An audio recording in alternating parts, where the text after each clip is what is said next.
3, 2, 1. Here we go!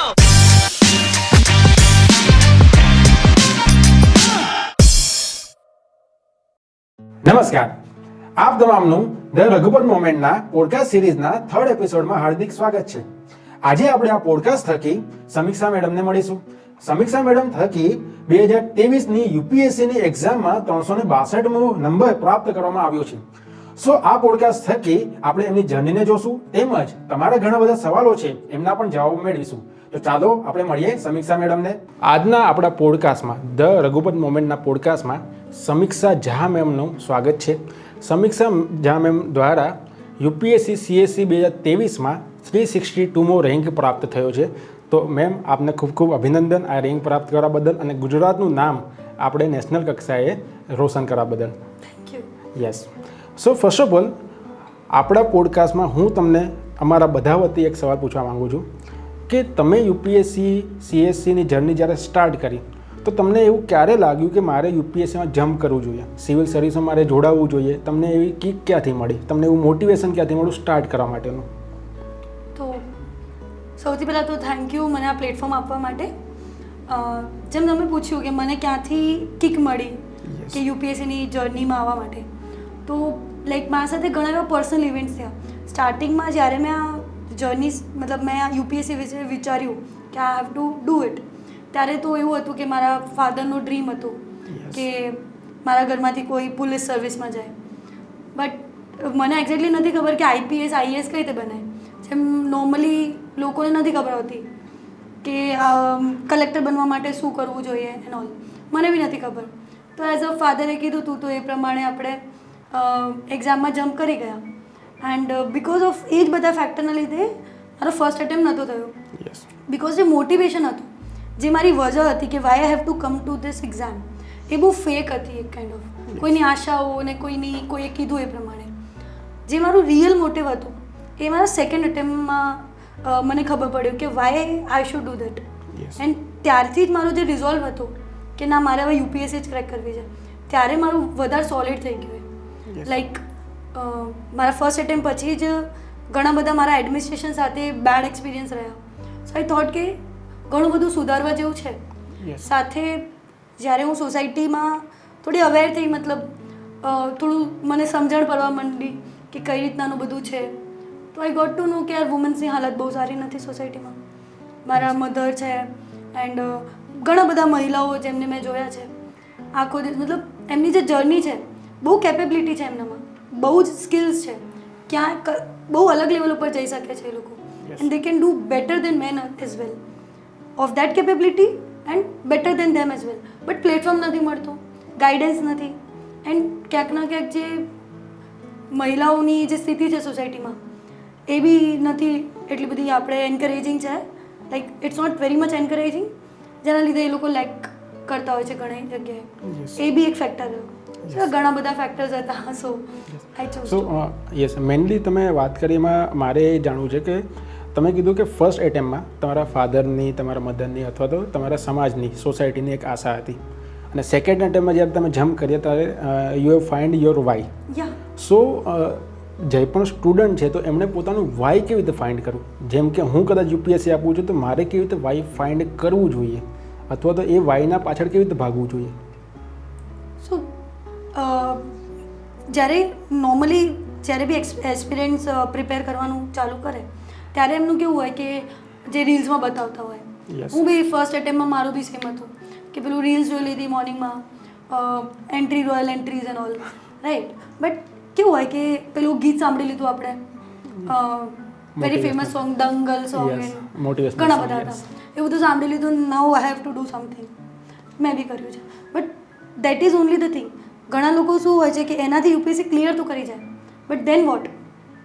જ્યાર સુધી તમારો વાય ક્લિયર નથી ને, તો તમારું યુપીએસસી ક્લિયર કરવું બી મહત્વનું નથી. Because it's not a 9 to 5 job, હે ને. ઇફ તમારે ખાલી એક્ઝામ ક્લિયર કરીને આવી રીતે ગાડી બંગલા પૈસા જ જોતા હોય તો ગો ઇન ટુ કોર્પોરેટ.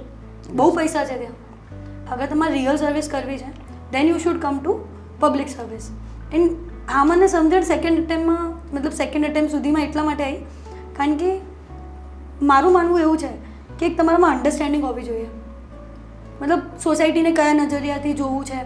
સોસાયટીમાં જેમ કે હું રસ્તામાં જઈ રહી છું તો એઝ એન ઓફિસર છે કે કોઈ બી મતલબ તમે સોસાયટી માટે કંઈક ખરેખર કરવા માંગતા હોય તમારા મગજમાં ઘણી બધી થિંકિંગ ચાલુ થઈ જાય કે યાર અહીંયા રોડમાં આ પ્રોબ્લેમ છે, અહીંયા ટ્રાફિકમાં ઇશ્યુ છે, આ છોકરાને કદાચ ભણવા નહીં જતો હોય, ઘણી બધી જે વસ્તુઓ આપણા મગજમાં આવવા માંડે, આપણી અન્ડરસ્ટેન્ડિંગ એનહાન્સ થાય તો ત્યારે તમને કદાચ રિયલ તમારો મોટિવ મળે. યસ, એટલે કે આપણે આખા પોતાની જર્નીમાં પોતાની આજુબાજુની વસ્તુને પણ આપણે એનાલિસિસ કરવું જોઈએ.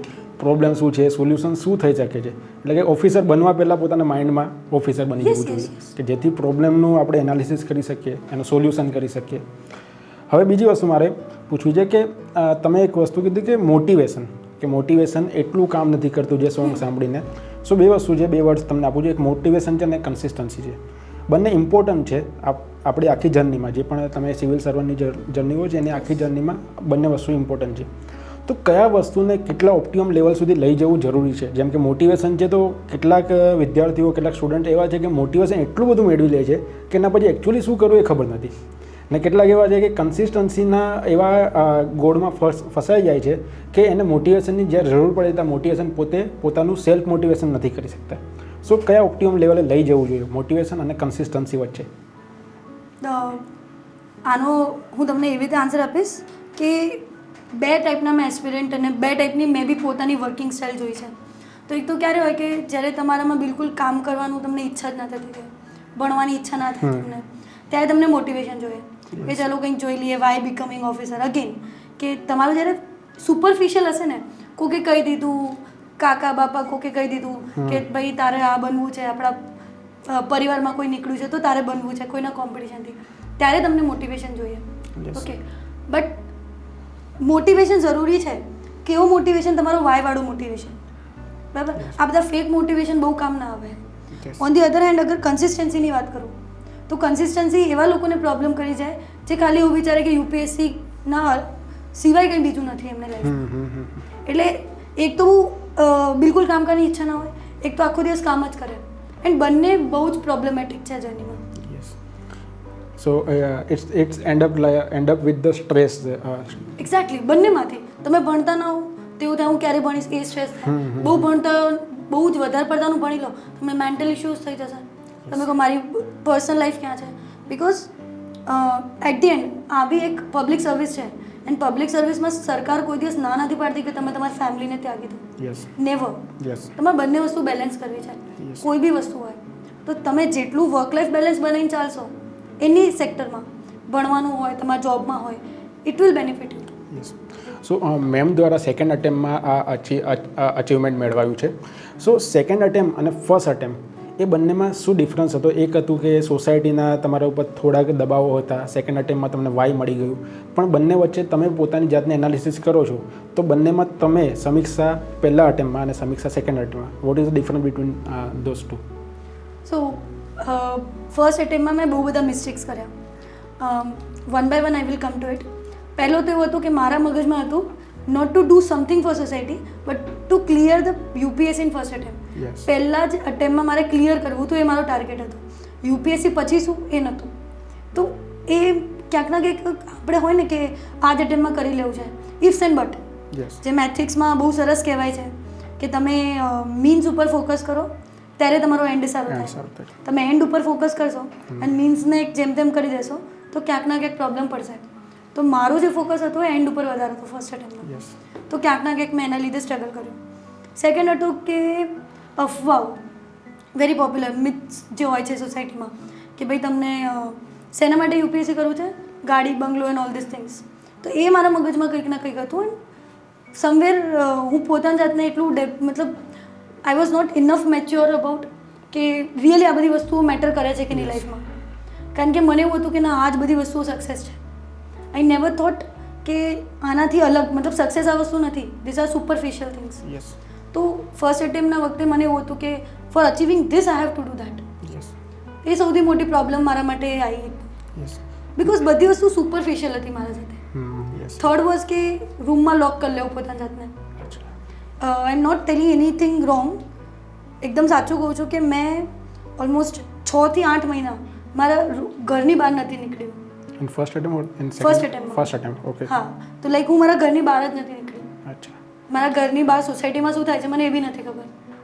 એન્ડ આફ્ટર માય રિઝલ્ટ મારા સોસાયટીમાંથી ઘણા લોકોએ કીધું કે આ છોકરી તમારી છે. મારા ફાધરને પૂછ્યું કે મેં જોઈ નથી આને કોઈ દિવસ. Like the new people who came to live in the society. It's like કે ઓનલાઈન ઘણી બધી બાબતો આવતી હોય ને કે તમે યુપીએસસીની જર્નીમાં એક વર્ષ સુધી તમારે મૂવી નથી જોવાની, તમારે કોઈ સાથે કોન્ટેક્ટ નથી કરવાનો, કોઈ મેરેજમાં પ્રસંગ હોય તો એમાં તમારે નથી જવાનું. શું એ સાચું છે કે એ અફવાઓ જ છે, ખરેખરમાં અફવાઓ છે? સો વોટ આઈ સે ઇઝ કે સાચું તો છે, એ બધું રિસ્ટ્રિક્શન્સ તમારે નાખવા પડશે પોતાના ઉપર, બટ એક લિમિટ હોય એની બી. પણ તમે બધા સોશિયલ ગેધરિંગ્સથી મતલબ કોઈ બી સોશિયલ ગેધરિંગ તમે નથી કરી રહ્યા, એ બી પ્રોબ્લેમેટિક છે. લાઈક મારા ફર્સ્ટ એટેમ્પમાં ફાધર અને મારા મધર સાથે જમવાનું હું એ બી પ્રિફર નથી કરતી. મને એમ કે આ બી આવું કરીશ તો ટાઈમ પાસ થઈ જશે મારું. તો ફોન ઇયરફોન લગાવીને એન્ડ આપણે જે ન્યૂઝપેપરની એનાલિસિસ આવતી હોય એ જોતાં જમવાનું, એ ટાઈપનું હું ભણતી હતી. But what I ended up કશું નહીં. I failed in my first attempt itself. તો એ જ હું કહું છું કે that things are not necessary. અફવાઓ છે બધી. યસ.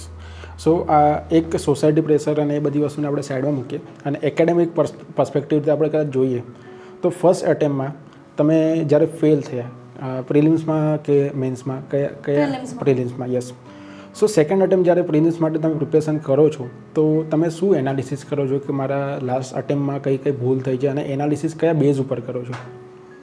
તો like second attempt when I gave ના તો એ ટાઈમ ઉપર પ્રિપેરેશનનું તો ખબર પડી ગઈ હતી કે આટલું આવી રીતે કરવાનું છે. નોર્મલ જે આપણે યુટ્યુબ સોર્सेस પર મળી જાય છે, ઘણા બધા ટોપર્સ કે છે, એ જ બધું, nothing more than that. But જે મેન્ટેલિટી હતી એમાં બહુ મને ખાસ ચેન્જ જોવા મળ્યો. લાઈક હું ઘરની બહાર જવા માંડી, થોડું સોસાયટીમાં બધા જોડે વાતો કરવી ને એવી રીતે, મતલબ સોશિયલ ગેધરિંગ્સમાં જવું, મતલબ પોતાને ઓપન અપ કરવું, એ મેં વધારે કર્યું મારા જે સેકન્ડ એટેમ્પમાં હતું ત્યારે. યસ. એન્ડ એનાલિસિસમાં what I also thought was કે હું બહુ રિજિડ હતી માઇન્ડસેટથી. મતલબ કે આવું નહીં આવું જવું જોઈએ. મગજમાં એવું કે અગર પિક્ચર જોઈ લીધી તો now you are not clearing, એ ટાઈપનું મગજ કે થોડુંક ટાઈમ પાસ કરી લીધું બસ પતી ગયો, અટેમ્પ નહીં થાય હવે. આવી મેન્ટેલિટી હતી. ટિપિકલ થોટથી વધારે. હા, એટલે અફવામાં વધારે જ હું આવી ગઈ હતી. તો એ બધી વસ્તુ. બીજી વસ્તુ તમારી વાતચીતથી એક મને થોડું જાણવા મળે છે કે એક કોઈ સ્પેસિફિક ટાઈમમાં તમે સ્ટ્રેસ લેવલ તમારું અપ થયું હશે, અથવા તો જે 2 વર્ષની જર્નીમાં જે સ્ટ્રેસ અપડાઉન થતું જ હોય છે, પણ એક કોઈ એવો પીરિયડ હોય કે જેમાંથી કદાચ એવું બની પણ શકે કે ભાઈ આ હું શું કરું છું, કેમ કરું છું આ બધી વસ્તુ.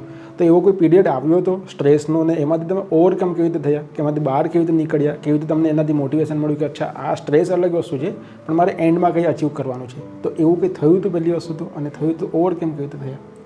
તો સ્ટ્રેસનું અગેન મારું જે બધું નેગેટિવ સાઈડ છે ને મારા જે સાથે જે બી થયું, ફર્સ્ટ એટેમ્પ સાથે વધારે એસોસિએટેડ છે. યસ. સેકન્ડ એટેમ્પમાં બી થયું હતું બધું, બટ ફર્સ્ટ એટેમ્પ જેટલી સ્કેલ ઉપર નહોતું થયું.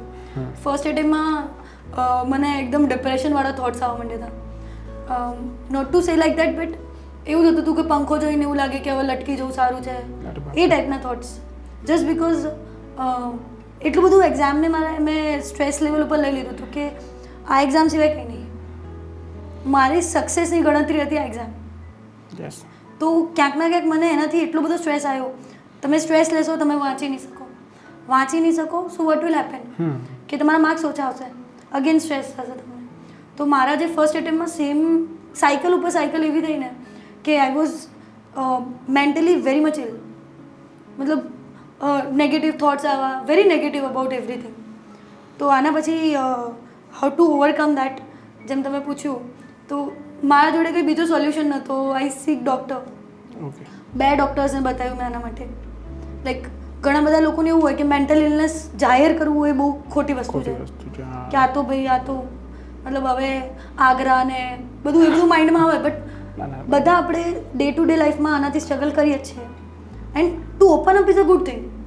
એના વિશે તમે વાત કરશો એટલું જ તમારું નિકાલ થશે એમાંથી. તમારે ઓવર થિંકિંગની પેટર્ન્સ થઈ ગઈ, depression and as I told negative thoughts બધું ચાલુ થઈ ગયું. I went to doctor. 2 ડૉક્ટર્સને બતાવ્યું, એકને નહીં 2ને બતાવ્યું. Both of them gave me medicines. મેં લીધી નહીં, because again I would also સે વન થિંગ દેટ મેડિસિન્સ અગર તમને ડૉક્ટર આપે છે એની મતલબ મેન્ટલ ઇશ્યુઝ માટે. અનટિલ અનલેસ તમને બહુ સિવિયર ના હોય તો ડોન્ટ ટેક ઇટ, બિકોઝ એનાથી જે નેગેટિવ સાઇડ ઇફેક્ટ થાય એ બહુ જ મતલબ ડેન્જરસ હોય છે. So better not take them. Yes. તો પછી મેં I consulted one other doctor. તો એમણે મને કીધું કે natural ways how to come out, like go for a walk, talk to parents, like that, simple things, yes. Something related to our life. And literally મેં એ જ કર્યું ને I overcame by all of the things. Actually જે journey હોય છે, જર્નીમાં સ્ટુડન્ટને જે સૌથી મોટી પ્રોબ્લેમ પડે છે સ્ટ્રેસની જ પડે છે. કે એક લેવલ પછી જ્યારે સ્ટાર્ટ કરીએ ત્યારે મોટિવેશન મળે છે, બધી વસ્તુ સ્ટાર્ટ થાય છે, પણ એક લેવલે જ્યારે અટકી જાય છે તો એ પછી જમ્પ નથી કરી શકતા. કે એક સ્ટ્રેસ લેવલ પછી જેમ કે કોઈને વચ્ચે મેરેજ આવી જાય છે, કોઈને કોઈ બીજી સોસાયટીના કંઈ અલગથી કોઈ પ્રેશર આવી જાય છે, તો એ બધું ઓવરકમ કેવી રીતે કરવું એ તમે બહુ સરસ રીતે સમજાવ્યું. અને મેન્ટલ સ્ટ્રેસમાં કેવા પ્રકારના, ધારો કે આપણે એકેડેમિક વેથી જઈએ તો એકેડેમિક વેથી કયા સોલ્યુશન આપણે કાઢવા જોઈએ. આ તો આપણે મેન્ટલ સ્ટ્રેસનું કીધું, પણ મેન્ટલ સ્ટ્રેસની સાથે જેમ કે મારી કદાચ પ્રિલિમ્સ અથવા તો મેન્સ 2 મહિના પછી છે અથવા 1 મહિના પછી છે, અને આજે હું સ્ટ્રેસમાં આવી ગયો છું ને વીકમાં હું સ્ટ્રેસમાં આવી ગયો છું. મારી પાસે નથી કોઈ ફ્રેન્ડ, નથી મારી પાસે કોઈ સમાજ કે જેને હું કહી શકું, અથવા તો સમાજને કદાચ કહેવું છું તો સમાજ મારી પાસે પાછળ અપોઝિટ થાય છે કે ભાઈ તું આવું કરે તો આને છોડી દે. તો એ બધા વે સ્ટુડન્ટની લાઈફમાં સર્કલ આવ્યા જ કરે છે. તો એમાંથી બહાર કેવી રીતે નીકળવું એ મેનલી તમે બહુ સરસ રીતે સમજાવ્યું. હવે આ બધી વસ્તુમાંથી હું એક અલગ ઝોનમાં આપણે જવા માંગીએ છીએ. હું તમને લઈ જવા માગું છું કે તમે સિવિલ સર્વિસમાં કદાચ ઇનકેસ તમે પાસ નથી થતા, માની લો કે તમે પાસ થયા, 362 રેન્ક મળી ગયો, પણ ઇનકેસ નથી થતા તો તમારો પ્લાન બી શું હોઈ શકે, કે તમે પ્લાન બી વિશે કંઈ વિચાર્યું હોય. અને સ્ટુડન્ટે પોતાની લાઈફમાં જ્યારે આ જર્નીમાં સ્ટાર્ટ કરે છે તો શું પ્લાન બી સાથે સ્ટીક કરીને રાખવો જોઈએ કે ના રાખવો જોઈએ? કારણ કે પ્લાન બી ઘણા બધા લોકો સારો પણ કહે છે, એઝ વેલ એઝ ઘણા બધા લોકો કહે છે કે ભાઈ પ્લાન બી હશે ને તો તમને મોટિવેશન નહીં મળે. તો શું કરવું જોઈએ? પ્લાન બી રાખવું જોઈએ કે ના રાખવું જોઈએ? લાઈક આના ઉપર બધાના પર્સનલ ઓપિનિયન હશે. હું મારી જે વિચારધારણા છે એના ઉપર એ તમને કહું કે મારું એવું હતું કે મેન્સ આપ્યા પછી સેકન્ડ એટેમ્પની મને એવું હતું કે ના હવે કંઈક બીજું શોધી લેવું સારું છે. એઝ આઈ ટોલ્ડ કે મારો જે વાય હતો ઇટ વોઝ પબ્લિક સર્વિસ, અને મારી મેન્ટેલિટી એવી છે કે ક્યાંયથી બી તમે એ વસ્તુ કરી શકો, નોટ નેસેસરી યુપીએસસી ઓનલી. તો I joined one of the private company. મેં એમાં મારી જર્ની હતી સ્ટાર્ટ કરી દીધી, બિકોઝ એ મારો પ્લાન બી થઈ ગયો હતો કે હવે નોટ ધીસ દેન ધીસ, મતલબ જોબ કરીશ સાથે આઈ વિલ ઓલ્સો મતલબ પ્રિપેર. તો એવી રીતે મારી આખી પ્લાનિંગ હતી. If I would not have clear તો લાઈક પ્લાન બી મારો એ ટાઈપનો હતો. બટ વોટ આઈ થિંક કે અગર તમે 2 એટેમ્પ્સ આપી દીધા then you should have probably one plan B in your mind. Because exam બહુ અનપ્રિડિક્ટેબલ થઈ ગઈ. કોઈ બી સ્ટેજ ઉપર તમે પ્રિલિમ્સ, મેન્સ or ઇન્ટરવ્યૂ ક્યાંય બી તમે ડ્રોપ આઉટ થાવ છો, સો again you have to repeat the first. તો એના માટે હોવું જોઈએ. બટ જે તમે કીધું બહુ સરસ વસ્તુ કીધી કે પ્લાન બી હોવાથી મોટિવેશન ઓછું થઈ જાય. સો મારું માનવું એકદમ ઓપોઝિટ છે. મારા હિસાબથી જ્યારે તમારા માઇન્ડમાં એક સિક્યોરિટી હોય ને કે ઓકે આ મારા જોડે સિક્યોર છે, તમે બેટર બની શકો. અચ્છા. લાઈક સપોઝ મારા જોડે કંઈ બીજું છે જ નહીં તો મારા મગજમાં એ હશે કે મારે આ જ કરવું છે. સો ત્યારે જે મેન્ટલ ઇશ્યુઝ આવે ને એ વધારે આવે. પણ આઈ નો કે ના I can give my best here. અગર નથી થતું દેન આઈ હેવ દેટ થિંગ. તો એ મેન્ટલી તમને પીસ મળે ને તો તમે વધારે સ્પીડથી વસ્તુઓ કરી શકો. તો મારું માનવું ઓપોઝિટ છે. Again it's a personal opinion. That's a great answer. So second વસ્તુ કે એક લાઈફ હોય છે, 2 લાઈફ કમ્પેરિઝન આપણે કરીએ. એક લાઈફ હોય છે કે તમે પાસ થયા પહેલાંની લાઈફ અને પાસ થયા પછીની લાઈફ. પાસ થાવ છો એટલે જે મોમેન્ટ ઉપર તમે પાસ થાવ છો એ મોમેન્ટથી સ્ટારડમ સ્ટાર્ટ થઈ જાય છે. બરાબર? કે લોકોના ફોન આવે છે, અગર ઇનકેસ ન્યૂઝવાળાના ફોન આવે છે, અમારા પણ ફોન આવ્યા છે આ પોડકાસ્ટ માટે. બરાબર? તો એ બંને લાઈફને કેવી રીતે જોવો છો કે લાઈફ જ્યારે પાસ થાવ છો એને પછીની લાઈફ કેવી હોય છે, એની પહેલાં જે હોય છે, પહેલાં કોઈ ફ્રેન્ડ્સ કદાચ ઇનકેસ કદાચ નથી બોલાતા, એ પછી જે લોકો નથી ઓળખતા એ લોકો પણ ફોન કરે છે, તો શું હોય છે બંને વચ્ચેનો ડિફરન્સ શું હોય છે, કઈ રીતે માં જવાય છે? આ જે જર્ની હોય છે minimum it will take 2 years or 3 years. 2 થી 3 વર્ષ તમારા લાઈફનામાં જાય છે. અને જે 2 થી 3 વર્ષ હોય છે ને તમારા, ત્યારે તમે ફ્રેન્ડ્સને અનઅવેલેબલ થઈ જતા હો છો. તમે કાઇન્ડ ઓફ ઘણા સ્ટુડન્ટ્સ ડ્રોપ જ લેતા હોય છે. જો જે ડ્રોપનો પિરિયડ હોય ને ત્યારે તમે અનએમ્પ્લોયડ એ ટાઈપના ગણાવો. તો તમારાથી છે ને જે સોસાયટી છે ને એક્સપેક્ટેશન ઓછા રાખી દે કે તમે કશું નથી કરી શકતા લાઈફમાં, એ ટાઈપનું. એવું મારા સાથે બી થયું. બધા કહેતા હતા કે ઘરે બેસીને શું કરે છે, એન્ડ કે કંઈક આને જોબ બોબ કરાવો, ઘરે બેસીને કશું ગ્રોથ નથી એવી રીતે. બટ લાઈક એ જે લાઈફ બિફોર એક્ઝામ હતી મારી, રિઝલ્ટની પહેલાંની લાઈફ, ત્યારે એવું હતું કે ઇટ ફેલ્ટ કે યાર કોઈ મતલબ હેલ્પ નથી કરતું આપણને, કોઈ સોસાયટીમાં પૂછે બી નહીં તમને in fact. And people use to say, મેં તો એવું બી સાંભળ્યું છે કે કેમિકલ એન્જિનિયર ના લેવાય, એન્જિનિયર્સનો આવો હાલ છે. તો આવું બી લોકો કહી દે મતલબ કહેવામાં. બટ જેમ મારું રિઝલ્ટ આવ્યો તો એ દિવસ ફોન્સ ને કોલ્સ ને એવરીવન, મતલબ આખા તમને એવું થાય કે તમે જ ફોકસ છો આજે, એ ટાઈપનું. બટ અગેન હું જે કન્વે કરવા માગું છું એ જ છે કે જે મારો ફર્સ્ટ મોટિવેશન હતો ફર્સ્ટ એટેમ્પમાં, કે પેલું એકદમ રોયલ એન્ટ્રીઝ એન્ડ બધું, એવું બધું કશું નથી હોતું. I am as normal. અત્યારે રિઝલ્ટને I think almost 2 month plus થઈ ગયું છે. Still nothing has change much. એ થોડુંક એક મહિનો મતલબ 1.5 મહિનો ઓર સમથિંગ રહેશે તમારા people phone and all this things, but then things are normal. So જે મેં તમને કીધું ને કે વોટ આફ્ટર યુપીએસસી, એ હમણાં કામ આવે. યસ. અને મેનલી એ પણ કે યુપીએસસી પાસ થયા પછી હવે તમે સર્વિસમાં જ્યારે જાઓ છો ત્યારે તમારું મેઇન ફોકસ, એ તો અલગ વસ્તુ છે, તમને કેડર અલગ થશે, તમારા કામ અલગ થશે, એના પ્રમાણે તમે કામ કરશો, પણ મેઇન તમારું ફોકસ એના પર રહેશે કે તમે સોસાયટીના કયા ઇસ્યુને સોલ્વ કરવા માંગો છો, કયા ઇસ્યુને તમે એને વધારે સારી રીતે જોવા માંગો છો, અને એક પાર્ટ તમે એ સોલ્યુશનનો બનવા માંગો છો. સો મારા માઇન્ડમાં 2 સેક્ટર્સ હતા, and this was also one of my why, જે તમે કહી શકો. ફર્સ્ટ વોઝ એજ્યુકેશન, જે સૌથી મેઇન હતું એજ્યુકેશનનું. તો જ્યારે હું 12th પાસ આઉટ થઈ ગયું મારું એન્ડ કોલેજ બી પતી ગઈ, જ્યારે હું આ જર્નીમાં આવી ત્યારે મને ખબર પડી કે જે બેઝિક કન્સેપ્ટ છે, કદાચ મને ભણતર વખતે બહુ હાર્ડ લાગતા હતા, ઓર મને એવું લાગતું હતું કે આ તો શું જ છે સાયન્સ ઓર એનીથિંગ, મતલબ બીજા સબ્જેક્ટ્સમાં, એ મને હવે ક્લિયર ખબર પડવા માંડ્યા. And that was only possible because સારા ટીચર્સ હતા. યુપીએસસીમાં we have very good teachers. And જેમ તમે be one of the faculty છો, તો તમે લોકો જે રીતે ભણાવો છો એ પ્રમાણે જે ક્લેરિટી આપે, આઈ થિંક અગર એ સ્કૂલ લેવલ પર મળી જાય ને, તો આપણો ઇન્ડિયા સાયન્સ અને આજે એન્જિનિયરિંગ એન્ડ ડૉક્ટર્સની લાઇનમાં જે આપણને દેખાય છે કે લેકિંગ થાય છે ઘણી જગ્યાએ, એ નહીં થાય. બ્રેન ડ્રેન જે થઈ જાય છે, લોકો ફોરેન જતા રહે છે, એજ્યુકેશન સારું નથી મળતું ઘણી જગ્યાએ. તો એ જે વસ્તુ છે ને એ નહીં થાય બિકોઝ અગર આપણે 1 to 12th જે એજ્યુકેશન છે એ સારું કરીશું, તો ફર્સ્ટ ઇઝ કે મને I want to be part of that, કે I should do something in the education sector. Second is woman empowerment, as I told. આનું રીઝન મેં ઓલરેડી તમને કીધું કે what I have seen and like that, specially in villages. તો એ જ બધા છે કે આ 2 સેક્ટરમાં I have to do work. So woman માટે કામ કરવા માંગો છો અને એજ્યુકેશન માટે મેનલી.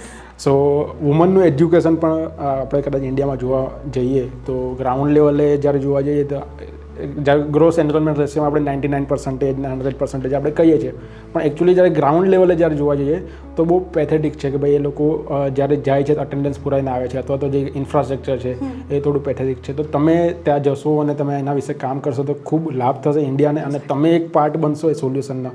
તો અમે પણ લોકોને કહી શકશું કે સમીક્ષા મેમ જેમને અમે મળ્યા હતા એ આ સોલ્યુશનનો એક પાર્ટ છે. અને સેકન્ડ વસ્તુ મેમ, ગુજરાતના વુમન પાર્ટમાં આપણે કદાચ જોવા જઈએ અને વુમન જે પ્રિપેરેશન કરે છે સિવિલ સર્વિસની, સો ફર્સ્ટ ઓફ ઓલ ઘણી ઓછી વુમન છે કે જે યુપીએસસીને ઓપ્ટ કરવા માંગે છે, યુપીએસસી માટે પ્રિપેરેશન કરવા માંગે છે, કારણ કે એમના માઇન્ડમાં ઘણો બધો ફિયર છે. સેકન્ડ વસ્તુ કે એમની પાસે રિસોર્સિસ બહુ ઓછા હોય છે, જેમ કે ક્લાસીસ, ઓનલાઈન ક્લાસીસ અથવા ઇન્ટરનેટની સુવિધા, અથવા તો એમની ત્યાં કોઈ પણ પેપર જે આપણે કહીએ છીએ કે ડેઇલી પેપર, ન્યૂઝપેપર વાંચવું જોઈએ, તો એ બધી વસ્તુ નથી આવતી. અને એને કારણે એક લેવલે આવીને એ લોકો વિચારે છે કે સિવિલ સર્વિસમાં મારે જવું છે, યુપીએસસી આપી છે, પણ એક લેવલે આવીને એ લોકો એને છોડી દે છે કે ભાઈ હવે મારે અહીંયા નથી જવું, એનાથી નીચેના લેવલમાં કોઈ સર્વિસમાં હું જવા માંગીશ. તો એમને કેવી રીતે આ પ્રિપેરેશન કરવી જોઈએ? સો એક ગર્લ હું બી છું એન્ડ મેં આ પ્રિપેરેશનમાં ઓલમોસ્ટ 3 years આપ્યા છે.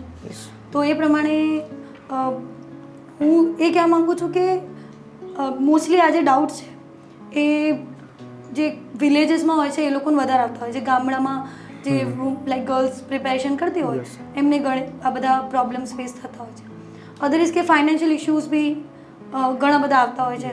એન્ડ ટોકિંગ અબાઉટ જે આપણી સોસાયટી છે એમાં તો વુમન્સ MBA એજ્યુકેશન માટે લેસ પ્રિફરેબલ ગણાય છે. તો સ્ટીલ આઈ કેન સે કે UPSC ઇઝી છે તમારા માટે. લાઈક ઇફ મેં આઈ હેવ ડન તો તમે બી કરી શકો છો.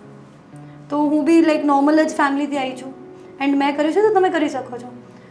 ફોર પ્રિપેરેશન જેમ કે ડેલી ન્યૂઝપેપર નથી આવતું તો ઘણા બધા PDF તમે લઈ શકો. ઓનલાઈન તમે કંઈ સબસ્ક્રિપ્શન આવે છે ધ હિન્દુનું ને એવી રીતે તમે એને સબસ્ક્રાઈબ કરીને તમે એને રેગ્યુલર બેઝ ઉપર વાંચી શકો છો. તો એ તમારે ત્યાં અવેબિલિટી નથી આવતી ધ હિન્દુની ફિઝિકલ ફોર્મમાં તો તમે એને ઓનલાઈન ફોર્મમાં વાંચી લો. હવે ઘણા લોકોને એ ડાઉટ્સ હોય કે અમને તો ઇંગ્લિશ ખબર નથી પડતી તો એનાલિસિસ આવે છે ધ હિન્દુ એનાલિસિસ યુટ્યુબ પર તમને તમને મળી જશે. એના ઉપર તમને બહુ સરસ રીતે એક્સપ્લેન કરવામાં આવે છે કે શું કહેવા માંગે છે આર્ટિકલ્સ એન્ડ ઓલ. તમે એમાંથી પ્રિપેર કરો. એન્ડ અધર થિંગ ઇઝ કે ક્લાસીસની જે તમે વાત કરી તો હું જસ્ટ એ જ કહેવા માગું છું કે યુટ્યુબ પર ઘણા ક્લાસીસ ફ્રીમાં બી છે એન્ડ એ બહુ સારી રીતે એક્સપ્લેન કરે છે. એવું નથી કે તમે પે કરશો તો જ તમને મતલબ સારું ક્વોલિટી મળશે. યુટ્યુબ પર બી ઘણા સારા ક્વોલિટી કન્ટેન્ટ આવી જાય છે. સો તમે એનું બેનિફિટ લો. એન્ડ ઇફ તમને એ બી પોસિબલ નથી લાઈક ગામડામાં એન્વાયરમેન્ટ નથી હોતું but I have also scene I belong to urban area but still ગામડાની સિચ્યુએશન એનાલાઇઝ કરું તો એન્વાયરમેન્ટ નથી હોતું. તો સ્પીપા જેવી સંસ્થાઓ થઈ ગઈ એન્ડ જેમ વુફિક્સ કરીને છે અત્યારે જ નવું ખુલ્યું છે ઉમિયા ફાઉન્ડેશન દ્વારા. તો એ બધા જે ઓર્ગેનાઇઝેશન છે તમને પ્રોપર એન્વાયરમેન્ટ ફૂડ તમારી સિક્યુરિટી લાઈક મહિલા હોય તો સિક્યુરિટીનું બી ક્વેશ્ચન આવી જાય છે ગામડામાંથી નીકળે તો. એ વસ્તુ બધી વસ્તુની ધ્યાન રાખીને સરકાર તમને આગળ વધારવા માંગે છે તો તમે એનો લાભ લો. સો ઘણી બધી ફાઉન્ડેશન છે જે આમના માટે વર્ક કરે છે તો તમે એમાં જોડાઈ શકો છો. એમની કોઈ એક્ઝામ આવતી તો તમે એક્ઝામમાં અપિયર થઈ શકો છો. જે પણ વુમન જે બિલોંગ કરે છે ગામડા લેવલથી અથવા અંતરિયાળ વિસ્તારથી તો એ લોકો અહીંયા આવીને એક્ઝામ આપી શકે છે અને આ બધામાં જોડાઈ શકે છે. સિવિલ સર્વિસ એ લોકો માટે ખૂબ ઇઝી છે. જેવી રીતે તમે પાસ કરી તો એવી રીતે એમના માટે પણ એ જર્ની ઇઝી બની શકે છે. બીજી વાત તમે યુટ્યુબને મેન્શન કર્યું તો જેમ કે આપણે જોવા જઈએ કે આજથી 10 વર્ષ પહેલાંનું યુટ્યુબ અને આજનું યુટ્યુબ તો બંનેની કમ્પેરિઝન કરીએ તો ઇન્ફોર્મેશનનો ઓવરડોઝ છે. ઓવરડોઝ એટલે કે ઘણા બધા વિડીયોઝ અવેલેબલ છે એક જ ટોપિક ઉપર. જેમ કે હું કદાચ ગાંધીજી વિશે સર્ચ મારું છું તો ગાંધીજી ફોર UPSC જે ટોપિક આવે છે તો એના ઢગલો વિડીયો આવશે. હવે મારે એ વસ્તુ કેવી રીતે શોધવી, કેવી રીતે મારે આઈડેન્ટિફાઈ કરવી કે કઈ વસ્તુ મારા માટે સારી છે. જેમ કે હું કદાચ એ આઈડેન્ટિફાઈ કરવામાં ગમે તે વિડીયો જોઈ લઉં છું. એકાદ દિવસ મેં ગાંધીજીનો વિડીયો જોયો, એકાદ દિવસ હિસ્ટ્રીનો સબ્જેક્ટ વાંચ્યો, કોઈ બીજા દિવસે મેં જોગ્રાફી સબ્જેક્ટ વાંચ્યો. તો પહેલી વસ્તુ તો યુટ્યુબમાંથી પ્લાનિંગ કેવી રીતે કરવું જોઈએ અને યુટ્યુબમાંથી કયા વિડીયોને કેવી રીતે આઈડેન્ટિફાઈ કરવું જોઈએ કે જેથી આઈડિયા આવે કે અચ્છા આ વિડીયો થકી હું એ જે વસ્તુ મારે જોઈએ છે એ વસ્તુ સુધી હું પહોંચી શકીશ. સો યુટ્યુબથી અગર તમારે પ્રિપેરેશન કરવી હોય તો પહેલી વાત તો પ્લાનિંગની જેમ વાત કરું તો ઘણા બધા ચેનલ્સ છે જે સિક્વન્સમાં તમને વિડીયો લેક્ચર્સ અપલોડ કરતા હોય તો તમે આખી ચેનલને ફોલો કરો. જેમ લાઈક અમુક હોય કે હિસ્ટ્રીના લેક્ચર્સ ચાલે છે તો એક ફેકલ્ટી છે બધું હિસ્ટ્રી તમને ભણાવશે. તમે આખી એમની સિક્વન્સ ફોલો કરો. એન્ડ એવું નહીં કે બધા લેક્ચર એક જ દિવસ જોઈ લીધા, એવું નહીં. તમે જે પ્રમાણે જેમ કે અત્યારે આ વિડીયો અપલોડ થયો ફોર એક્ઝામ્પલ 1857નો થયો તો 1857 તમે વાંચી લીધું, એના તમે ક્વેશ્ચન્સ લગાવી લો. નેક્સ્ટ ડે એના પછીના ચેપ્ટરનો હશે વિડીયો, તમે એ કરો. લાઈક દેટ તમે સિક્વન્સમાં ફોલો કરી શકો. તો એક એ વસ્તુ થઈ ગઈ. બીજું અગર તમે રેન્ડમલી પોતે સેલ્ફ સ્ટડી કરીને કરતા હોય તો એના માટે બેસ્ટ મેથડ તમને જે વિડીયોથી અન્ડરસ્ટેન્ડિંગ આવે છે કે હા મને આ સરથી ખબર પડે છે તમે એમને ફોલો કરો. પછી એવું નહીં કે આ ટોપિક અહીંયાથી ભણી લીધું પેલું ત્યાંથી ભણી લીધું, એવું નહીં. અને મેનલી હમણાં એવું પણ થાય છે કે જેમ કે તમે કીધું કે એક જ દિવસમાં બધા વિડીયો જોઈ નાખો તો એક જે પ્લાન બનાવે ને કે મંડે ટુ ફ્રાઈડે મારે આટલા વિડીયો જોવાના છે તો એ જે કેપ્ચર કરવાનું છે, જે ઇન્ફોર્મેશન ગેધરિંગ કરવાનું છે, જે માઇન્ડમાં એનાલિસિસ કરવાનું છે પ્રોસેસ, એ પ્રોસેસમાંથી પાસ થયા વગર ખાલી ટાર્ગેટને અચીવ કરવા માટે કે ભાઈ પોતાને સેટિસ્ફાઈ કરવા માટે કે મારું મંડે ટુ ફ્રાઈડેનું જે ટાઈમ ટેબલ હતું એ મારું અચીવ છે, હવે મારો નેક્સ્ટ મંડેથી સેકન્ડ. તો એ બધી વસ્તુ ધ્યાન કેવી રીતે રાખવાનું કે ભાઈ ધારો કે મેં એક ટોપિક કર્યો છે 1857 તમે કીધું 1857 મેં કર્યું છે તો એના પછી મને કેવી રીતે ખબર પડશે કે આ જે મેં અન્ડરસ્ટેન્ડ કર્યું છે એ ખરેખર અન્ડરસ્ટેન્ડ થયું છે, એ પ્રોસેસ થયું છે. એના પછી ક્વેશ્ચન હું કદાચ લગાવું છું તો મારે કેટલા કરવા જોઈએ. સેકન્ડ વસ્તુ કે એને એનાલિસિસ કર્યા બાદ મારે બીજા ટોપિક ઉપર ક્યારે જમ્પ થવું જોઈએ. સો જેમ કે તમે 57 એક્ઝામ્પલ એનાથી જ વાત કરીએ આપણે, તો આમાં કેવું હોય, યુપીએસસીનો એક લેવલ છે, રાઈટ. હવે યુપીએસસી એવું નહીં પૂછે કે રાણી લક્ષ્મીબાઈ 1857 સાથે કયું એસોસિએટ હતા, પછી આમ ઓપ્શનમાં આપી દીધું રાણી લક્ષ્મીબાઈ બીમાં C or D like that, એવું તો ક્વેશ્ચન નહીં આવે. હવે આ તમે પીવાયક્યુઝ ઉપાડશો તો તમને ખબર પડી જશે કે આવા ક્વેશ્ચન્સ નથી પડતા. તો એના પાછળ ટાઈમ વેસ્ટ નથી કરવાનો. તમે કોઈ બી એક સ્ટાન્ડર્ડ ટેસ્ટ સિરીઝ લઈ લો, અથવા લાઈક એઆઈ લાઈક એપ્સ આવતા હોય છે જેમાં તમે ચેટ જીપીટી ઓર સમથિંગ, ઓર કોઈ ડેડિકેટેડ બી એપ હોય સપોઝ, તમે એને યુઝ કરો. એમાં લખી દો કે 1857 રિવોલ્ટના રિલેટેડ એમસીક્યુઝ. સો તમને ક્વેશ્ચન આપી દીધા, તમે એને સોલ્વ કરો. બટ કયું માધ્યમ ચૂઝ કરવો છે, કયા પ્લેટફોર્મ ઉપર જવું છે આ કરવા, દેટ ઇઝ ઓલ્સો ઇમ્પોર્ટન્ટ. હવે તમે એકદમ કોઈ બી રેન્ડમ એક્ઝામના ક્વેશ્ચન્સ લગાવવા માંડશો યુપીએસસી માટે તો તમને હેલ્પ નહીં કરે. સેકન્ડ થિંગ કે મેડિટેશન, દેન એક્સરસાઇઝ, યોગા, એવું બધું શું સ્ટુડન્ટે કરવું જોઈએ, કેટલું જરૂરી છે, કેટલો ટાઈમ આપવો જોઈએ? ઓફકોર્સ આ બધી વસ્તુઓ બહુ નેસેસરી છે. લાઈક મેડિટેશન હોય ઓર સમથિંગ, વોકિંગ તમે કરવા જતા હોય, જોગિંગ કરતા હોય, many of them prefer Zumba and all, તો કરવું જોઈએ ઓફકોર્સ. આનાથી તમારું કન્સન્ટ્રેશન વધશે જ. It's not a time pass. Like aspirant શું જોવે કે અડધો કલાક આમાં બગાડું તો મે બી ટાઈમ પાસ થઈ જશે મારું, અડધો કલાકમાં ન્યૂઝપેપર પતી જશે, બટ એવું નથી હોતું.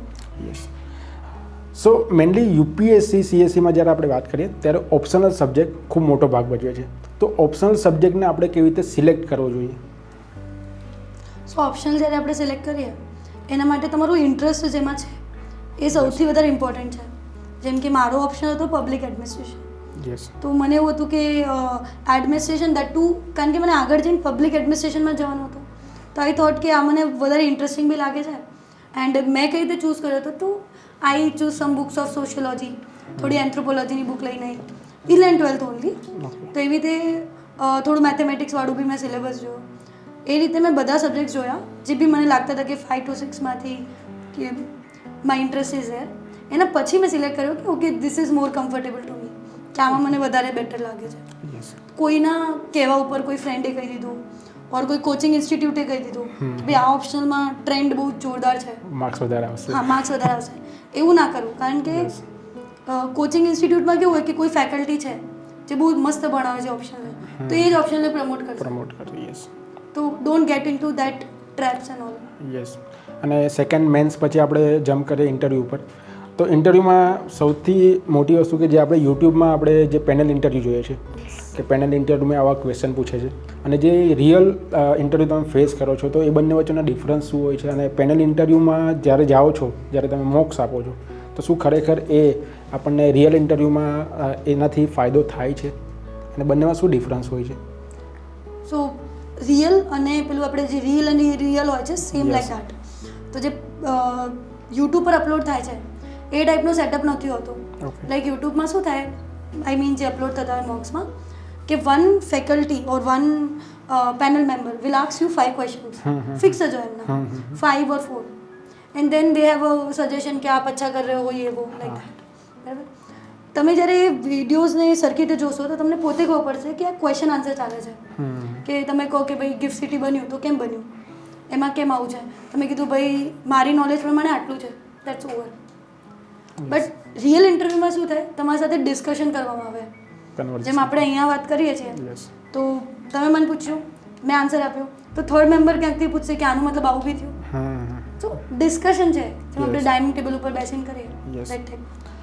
એન્ડ સેકન્ડ થિંગ કે મોક્સ જ્યારે તમે ઘણી બધી જગ્યાએ આપો, કારણ કે સ્ટુડન્ટ જ્યારે મેન્સ પાસ કરે છે ત્યારે એમનું મેઇન એમ હોય, કોઈને પણ પૂછે તો એમ કે 5-6 મોક્સ તમારે મિનિમમ આપવાના. દરેક મોક્સ આપવા જાય, જેમ કે મારી સાથે પણ થયું છે, દરેક મોક્સ આપવા જાય તો એમના તરફથી જે સજેશન્સ હોય છે એ દરેકને અલગ અલગ હોય છે. ધારો કે મેં એક જગ્યાએ મોક્સ આપ્યું છે, બીજી જગ્યાએ, તો બંનેના સજેશન અલગ અલગ આવે. તો એ બધા સજેશન્સ જે આવે છે એને એક્સેપ્ટ કરવા પહેલી વસ્તુ, અને કેટલા એક્સેપ્ટ કરવા, કેટલી હદ સુધી એક્સેપ્ટ કરવા જોઈએ આપણે. સો આજે તમે સજેશનવાળું કીધું એ બહુ સારો પોઈન્ટ છે, બિકોઝ હું પોતે આ ટ્રેપમાં આવી ગઈ હતી. તો જેમ મારું કેમિકલ એન્જિનિયરિંગ બેકગ્રાઉન્ડ છે, તો મેં એક જગ્યાએ જ્યારે ઇન્ટરવ્યૂ આપ્યું તો એમણે કીધું કે તમારું એન્જિનિયરિંગ, બિકોઝ એમના બધા ક્વેશ્ચન્સ એન્જિનિયરિંગ રિલેટેડ હતા. એન્ડ આપણે પોતે સમજીએ સિવિલ સર્વિસીસ માટે જાઓ છો તો એન્જિનિયરિંગનો એક ક્વેશ્ચન બે હોય, આખો ઇન્ટરવ્યૂ એના ઉપર ના હોય.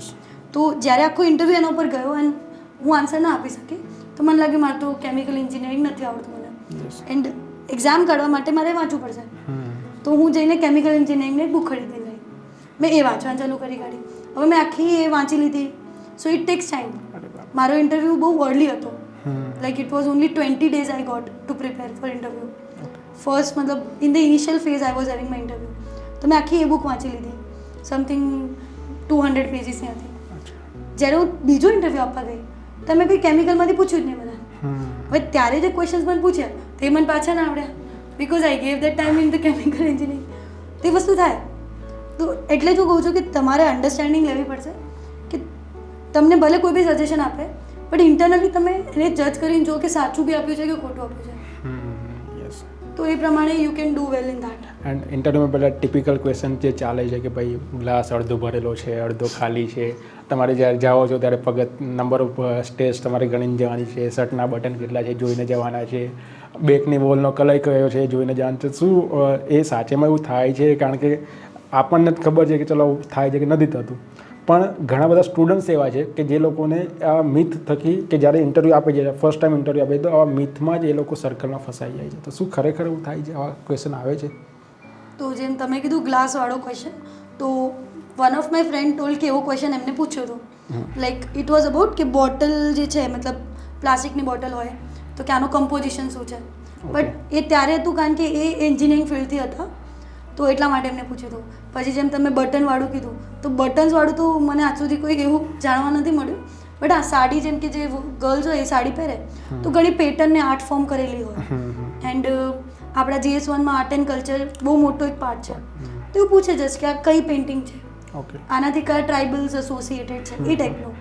બટ એવું પગથિયા કયા ચડીને આવ્યા, તો પગથિયા તો હોતા જ નથી. પહેલી વાત ત્યાં જ અમે જ્યારે જશો ઇન્ટરવ્યૂ માટે પગથિયા હોતા નથી, રાઈટ. પછી દિવાલનો કલર કયો છે તો એ બધું નથી પૂછતા એમ. ઓકે.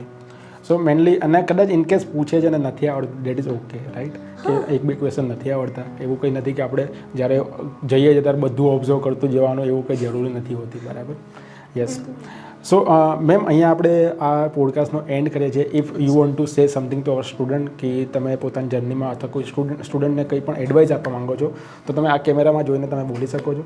અને આ જે આખો 1-2 થી 1.5 કલાકનો આપણો જે સમય વીત્યો અમારી ટીમ સાથે, એ આશા છે કે તમને એમાં ખૂબ મજા આવી હશે. અને અમે તમારા પાસેથી ઘણી બધી પ્રેરણા મેળવી છે અને અમારા જે સ્ટુડન્ટ્સ છે, અમારા જે વ્યુઅર્સ છે, એને પણ ઘણી બધી પ્રેરણા મેળવીને આગળ વધશે એ મને આશા છે. મારી જે જર્ની હતી 3 yearsની, એમાં મેં એક વસ્તુ નોટિસ કરી છે કે વોટ મેક્સ ધ ડિફરન્સ. તમે અગર ક્લિયર કરી શકો છો નથી કરી શકતા તો એમાં મહેનત બી તમારી છે, લક બી હોય છે, ઘણી બધી વસ્તુ હોય છે. બટ એક વસ્તુ કાયમ ધ્યાન રાખજો કે મન હોય તો માંડવી જવાય. આ સ્ટેટમેન્ટ હું ઘણી જગ્યાએ રિપીટ કરું છું. તો અગર તમારામાં વિલ પાવર છે કે મન છે જ કે મારે કરવું જ છે, એન્ડ એઝ આઈ ટોલ્ડ કે તમારા જોડે વાય બી છે એ વસ્તુનો, તો તમે ડેફિનેટલી આ વસ્તુ ક્લિયર કરશો. જ્યારે આઈ સ્ટાર્ટેડ ધીસ પ્રિપેરેશન તો મને UPSC એક પહાડ જેવું લાગતું હતું કે ભાઈ આ તો કઈ રીતે તૂટશે, મતલબ કઈ રીતે હું કરી શકીશ. બટ ઇવેન્ચ્યુઅલી મેં એ કરી કાઢ્યું. તો દેટ ઇઝ વોટ કે અગર તમારી વિલ પાવર સ્ટ્રોંગ હશે એન્ડ તમે રિયલી એ વસ્તુને એના પાછળ કામ કરશો તો ડેફિનેટલી યુ કેન. આજે હું કરી શકી છું તો તમે ડેફિનેટલી કરી શકો છો.